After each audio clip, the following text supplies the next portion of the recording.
మంచిర్యాల జిల్లా బెల్లంపల్లిలో ప్రభుత్వ హాస్పిటల్లో కాంట్రాక్టు కార్మికులు నిరసన చేపట్టారు. 6 నెలలుగా పెండింగ్లో ఉన్న వేతనాలు చెల్లించాలని డిమాండ్ చేశారు. అధికారులు, నాయకులు తమ సమస్యలను పట్టించుకోవడం లేదన్నారు. జీతాల కోసం ఎన్నిసార్లు విన్నవించుకున్నా లెక్క చేయట్లేదని ఆవేదన వ్యక్తం చేశారు. వెంటనే జీతాలు చెల్లించాలని కోరుతూ డీసీహెచ్ డాక్టర్ కోటేశ్వర్కు వినతిపత్రం అందజేశారు. కార్మికుల వేతనాలపై 15 రోజుల క్రితమే సంబంధిత అధికారులకు షోకాజ్ నోటీసులు ఇచ్చినట్లు తెలిపారు డీసీహెచ్. డబ్బులు ఇవ్వకుండా అందరినీ బెదిరిస్తూ ఏమన్నా అంటే మేము పని తీసేస్తాం, మీరు ఇష్టం వచ్చిన కాడ చేసుకోవచ్చు, మీ డబ్బులు మీకు ఇచ్చేస్తా అంటున్నాడు.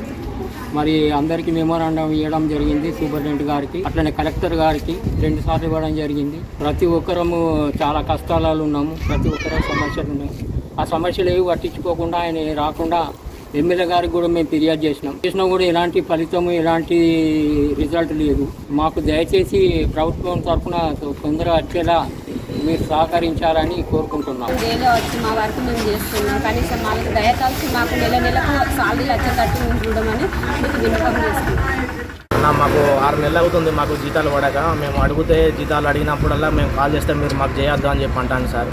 మేము పైసలు అడిగితే జీతం ఎప్పుడు ఇస్తారు సార్ అంటే అంటే మీరు సూపర్వైజర్ని అడగాలంటాను సార్. మేము అడిగితే ఆయన జీతాలు 6 నెలలకు పడితే 10 నెలలకు పడితే 10 నెలలకు వేస్తామంటాడు. మీరు పైసలు వచ్చేకాడ పని చేసుకోమని అంటాను సార్. మేము అడిగితే బంద్ చేయమని చెప్పి అంటాను సార్. మేము అడిగితే పని ఈరోజు శానిటేషన్ వర్కర్స్కి మెమోరాండం ఇవ్వడం జరిగింది. వాళ్ళకి 6 నెలల నుంచి శాలరీ రావడం లేదు. వాళ్ళకి 1 మంత్ శాంక్షన్ చేయడం జరిగింది. ఇంకొక 2 నెలలు శాంక్షన్ చేయమని మేము కాంట్రాక్టర్కి షోకాజ్ నోటీస్ ఇవ్వడం జరిగింది. అండ్ కలెక్టర్ గారి దృష్టిలో కూడా పెట్టడం జరిగింది ఇష్యూ. షోకాజ్ నోటీస్కి రిప్లై రావాలని కలెక్టర్ గారి దృష్టికి తీసుకెళ్ళి వాళ్ళకి సత్వర పరిష్కారం జరిగేట్టు